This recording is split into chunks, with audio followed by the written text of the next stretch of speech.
Hi everybody, welcome back to the shop. I'll give y'all a quick update on what I've got going on here. I got the fender back off, getting ready to pull this door. And it wasn't no big issue, just unbolt around the inner fender there, around the core support. I never had it bolted down here or up here. And I think I'm going to go ahead and adjust this door while I got the fender back off. I think this top hinge needs to go back a little bit to get it a little bit more up here. I think I got just a little bit too big a gap right here. All the way down. It kind of gets a little narrow right here, and then down a little further. I believe I can adjust some more of that out. So that would adjust the door, this way or this way, and then this hinges on the door actually adjust the door in and out. So I think I got to come out a little bit. I'm too close right here. I'm gonna chip that. I'll have to fix that. And also I got the window in. I didn't video it because everybody around here cutting grass this morning. It's hot. I wanted to get it done. But there it should be. I'm not really happy. I wished I'd went ahead and painted this window. This window, I didn't realize how foggy it was. And this is still a little rusty. Got the door handle on. I don't understand why this trim's popping down here. It's also doing the same thing on that door. Alright, so I adjusted these hinges. I moved them back a little bit. You can see where the old mark was there. Approximately about 1/8 of an inch, both top and bottom, and that pretty much closed that gap up for me. I think all the rest of it I can adjust with the door side hinges. So looking at this, I've got the rivets drilled out of the door right here, and the problem is I can't get to nothing with the window in here. So I also need to fix this place I messed up right here. So that'll have to be repainted. So the window has got to come out, which means everything has got to come out. So I guess to start with, first thing you want to do is get this little track, the side track, loose, and it bolts one right here and one right here. Now this one right here is the one you want to take loose first. That'll allow you to move it out of the way, and you can get the felt out and then pull this one right here and take the whole piece out. So first thing we need to do really is get the window up so that we can get the better access to this entire side track here. Now on these trucks here, you got a common ground between the doors. So the driver's side door has to be plugged in to work the passenger side door. If it's not, it won't work.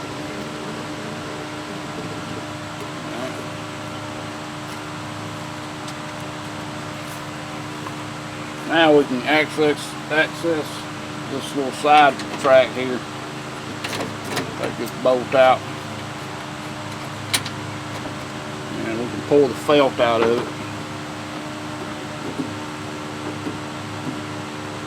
Go ahead and get the felt out, and then we'll take it loose and pull the rest of it off. The felt just pulls out.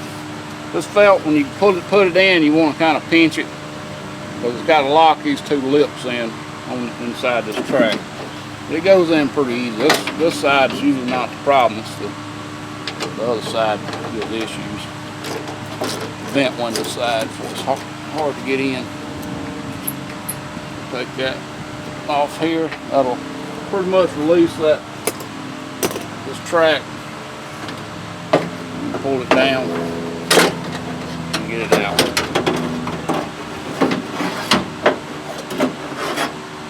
There it is.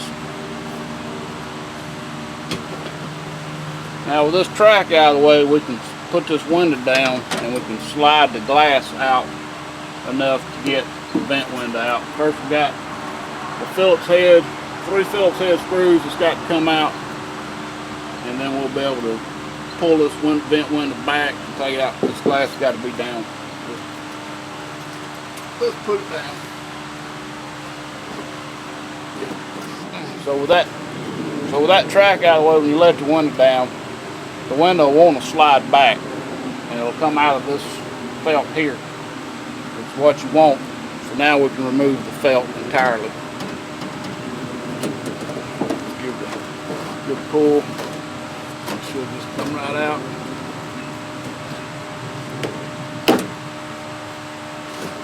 Like that.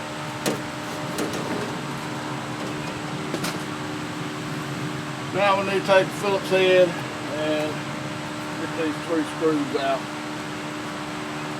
Might have to get a shorty Phillips to get this one right here. You got to pull this whole assembly down, and it's going to want to get caught up in there and scratch it. But if you just give it a push and a yank, it'll do like that maybe. Then you're going to want to pick it up as you. Oh wait a minute, I got 1 screw to get. Forgot about that. So it's got a dang bottom screw I forgot about. Got ahead of myself here. So right down here over this little square opening there's another bolt, and that's for the bottom guide of this thing. And a lot of times if that's tight you wouldn't have been able to do that I just did. Apparently that wasn't very tight. So here's the trick getting this thing out. You're going to pick it up and you're going to turn it, and it'll come out. Because when it's sitting in there like this. So you got to turn it to get that out. Alright, so the vent window's out. All we got to do now is get the glass out, which is basically the same procedure as putting it in. You can fiddle around and get it out with it inside the door, but it's a lot more difficult to do that. So we'll just pick it up and get it out. And then we'll slide it back and get this one out first. Very carefully. It should just pop out, and then you can just slide that off and pull your window out. Now we'll get these back down.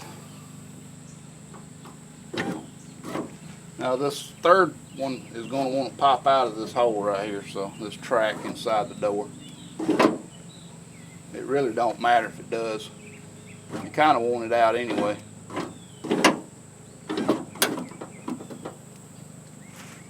So if it pops out, don't worry about it. If you're going to take the regulator out, there's no need to worry with that. Just get it in there out of the way. And now I should be able to access everything. All I got to do is take the I got to take this regulator loose to get the wiring out behind it. Go ahead and pop this switch out and get everything out. Now one thing I will tell you on this wiring harness and these doors, you're going to think that the long wire goes over here to this power lock, but it does not. It actually loops back around and goes into the window motor. So the shorter one of the two goes into the power lock, and I'll show you the colors on it. It's going to be the kind of the gray and the tan. That's power lock. It's a lot shorter than the blue and the black, or the blue and the brown that goes to your window. You got to loop it around and come back into the window motor. And don't ask me how I know that. I found out the hard way with that one. Alright, so I got the wiring harness out. Now, pull it out. I pulled it from the inside, but to get the door closed, I got to pull it back out. Now, what I've done is I took 2 bolts out of each hinge and left one in, so that when I shut the door, all I got to do is remove 2 bolts. One here and one right here that I can actually easily get to from the outside. Now if you got somebody to help you, you can unbolt it from the inside. to take it off. But if you ain't got anybody to help you, it's better to do this. Now we'll grab it, unlatch it, and take it in the under. Well, that's how easy it is to remove the doors. What I'm going to do is I'll temporarily put the fender back on here just to have a place to keep it. And that way I can also put the battery tray back on it. Stick this inside. I need to find the fuse to this. I don't think it's going to hurt nothing at this point. It's also a good time to check all the wires. Make sure that there's no frayed wires and all. So with the door on the stand here, I can easily get to the lock mechanism and the door handle, get those back off. Then I'll lay it over here on the table and we'll start going to work on it. So until next time, everybody, thanks for watching. Please rate, comment, subscribe if you haven't.